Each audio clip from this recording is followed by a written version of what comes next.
सुप्रभात प्यारे बच्चों। आज आप सभी लोग बाल महाभारत में द्रोणाचार्य के विषय में आप सभी लोग अध्ययन करेंगे। तो आचार्य द्रोण महर्षि भारद्वाज के पुत्र थे। पांचाल नरेश का पुत्र द्रुपद भी द्रोणाचार्य के साथ ही भारद्वाज के आश्रम में शिक्षा ग्रहण कर रहा था। इस कारण से दोनों में गहरी मित्रता हो गई थी। कभी कभी राजकुमार द्रुपद जब उत्साह में आकर के द्रोण से यहाँ तक कह देता था कि पांचाल देश का राजा बन जाने पर मैं आधा राज तुम्हें दे दूंगा। शिक्षा समाप्त होने पर द्रोणाचार्य ने कृपाचार्य की बहन से शादी कर लिया। उससे उनके एक पुत्र हुआ जिसका नाम उन्होंने अश्वत्थामा रखा। द्रोण अपनी पत्नी और पुत्र को बड़ा प्रेम करते थे। द्रोण बड़े ही गरीब थे। वे चाहते थे कि धन प्राप्त किया जाए और अपनी पत्नी और पुत्र के साथ सुख से रहा जाए। उन्हें खबर लगी कि परशुराम तो अपनी सारी संपत्ति गरीब ब्राह्मणों में बांट रहे हैं। तो भागे भागे द्रोणाचार्य जी ने उनके पास गए, लेकिन पहुंचने तक उन्होंने अपनी सारी संपत्ति को गरीब ब्राह्मणों में बांट दिया।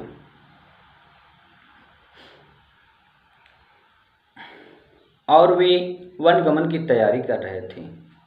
द्रोण को देख करके परशुराम बोले, हे श्रेष्ठ ब्राह्मण, आपका स्वागत है, पर मेरे पास जो भी कुछ था मैंने तो ब्राह्मणों को दान में दे दिया। अब यह मेरा शरीर है और धनुष विद्या मेरे पास है।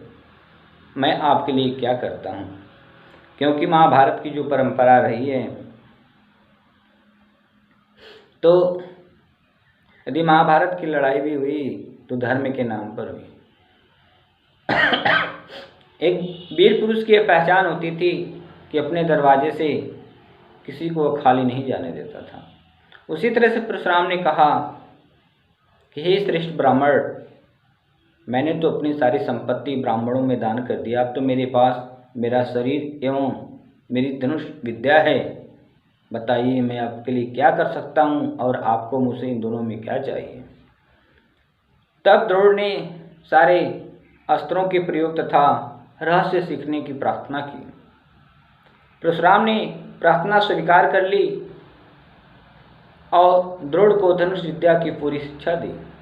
कुछ समय बाद राजकुमार द्रुपद के पिता का देहांत हो गया और द्रुपद राजगद्दी पर बैठा।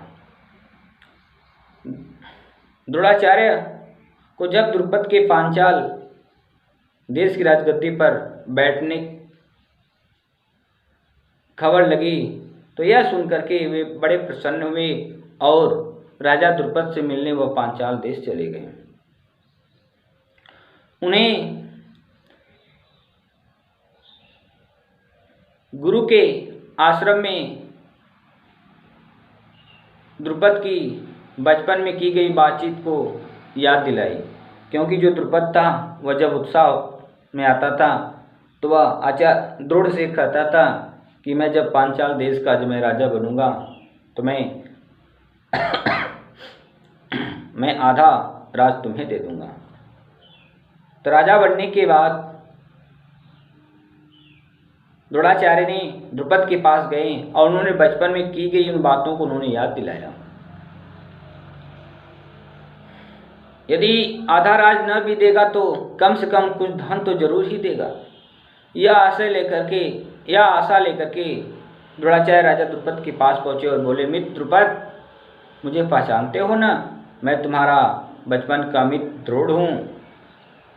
ऐश्वर्य के मद में मत अर्थात पागल हुए राजा द्रुपद को द्रोणाचार्य का आना बुरा लगा और द्रोण को अपने साथ मित्र का सा व्यवहार करना तो और भी बुरा लगा, क्योंकि वे एक गरीब ब्राह्मण थे और द्रुपद एक राजा था। इस कारण से जैसे ही द्रोणाचार्य जी ने उन्हें अपना मित्र कहा तो उसे बहुत ही बुरा लगा। वह द्रोण पर गुस्सा हो गया और बोला, ब्राह्मण, तुम्हारा यह व्यवहार उचित नहीं है। द्रुपद ने द्रोणाचार्य से कहा कि मुझे मित्र कहकर पुकारने का तुम्हें साहस कैसे हुआ? सिंहासन पर बैठे हुए एक राजा के साथ एक दरिद्र प्रजाजन की मित्रता कभी हुई है? तुम्हारी बुद्धि कितनी कच्ची है। बचपन में लाचारी के कारण हम दोनों को जो साथ रहना पड़ा, उसके आधार पर तुम द्रुपद से मित्रता दावा करने लगे। दरिद्र की धनी के साथ, मूर्ख की विद्वान के साथ और कायर की वीर के साथ मित्रता कहीं हो सकती है?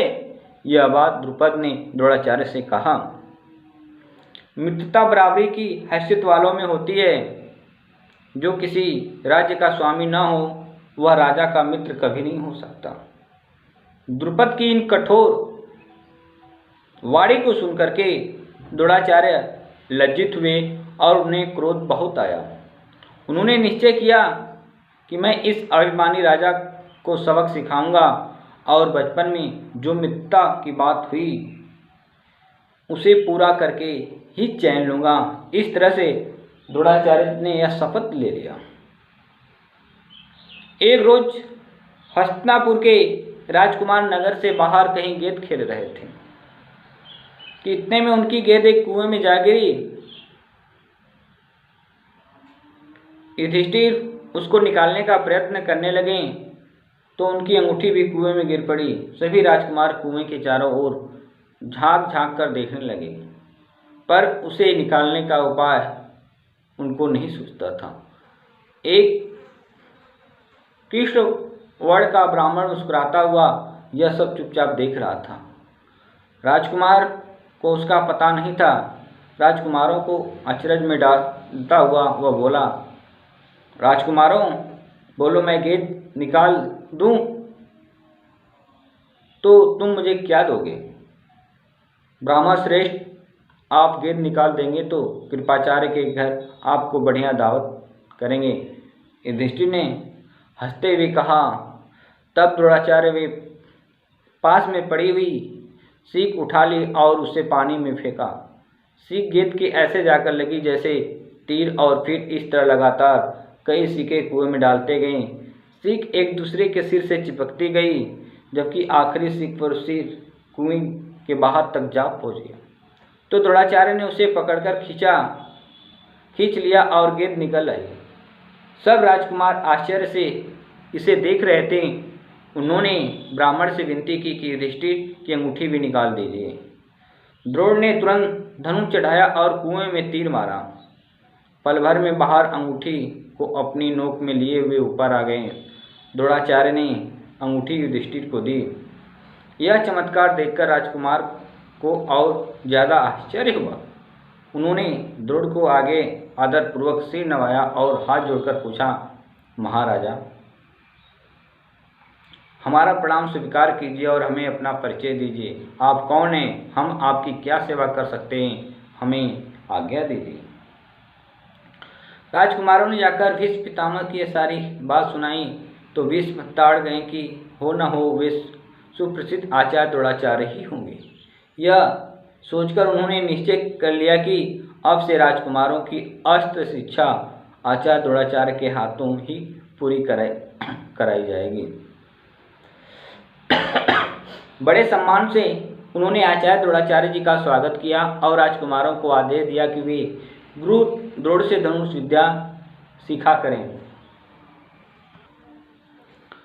बाद में जब राजकुमारों की शिक्षा पूरी हो गई तो द्रोणाचार्य ने उन्हें गुरु दक्षिणा के रूप में पांचाल द्रुपद को कैद कर लेने के लिए कहा। उनकी आज्ञा के अनुसार पहले दुर्योधन और कर्ण ने द्रुपद के राज पर धावा बोल दिया, पर पराक्रमी द्रुपद के आगे वे ठहर न सके। हारकर वापस आ गए। तब द्रोण ने अर्जुन को भेजा। अर्जुन ने पांचाल की सेना को तहस नहस कर दिया और द्रुपद को उनको मंत्री सहित कैद कर आचार्य के सामने ला खड़ा कर दिया। द्रोणाचार्य ने मुस्कुराते हुए द्रुपद से कहा, हे वीर, डरो नहीं, किसी प्रकार की विपत्ति की आशंका न करो। बचपन में तुम्हारी हमारी मित्रता थी, साथ खेलते कूदते उठते बैठे। बाद में जब तुम राजा बन गए तो ऐश्वर्य के मद में आकर तुम मुझे भूल गए और मेरा अपमान किया। तुमने कहा था कि राजा ही राजा के साथ मित्रता कर सकता है, इसी कारण मुझे युद्ध करके तुम्हारा राज्य छीनना पड़ा, परंतु मैं तुम्हारे साथ मित्रता ही करना चाहता हूँ। इसलिए आधा राज तुम्हें वापस लौटा देता हूँ, क्योंकि मेरा मित्र बनने के लिए भी तुम राज्य चाहिए। मित्रता तो बराबरी की हैसियत से में ही हो सकती है। इस तरह द्रोणाचार्य ने उसे अपमान का काफ़ी बदला समझा और उन्हें द्रुपद को बड़े सम्मान के साथ विदा किया। इस प्रकार राजा द्रुपद का जो अहंकार था वह चूर हो गया, लेकिन बदले से घृणा दूर नहीं होती। किसी भी अवमानी को ठेस लगने से जो पीड़ा होती है उसे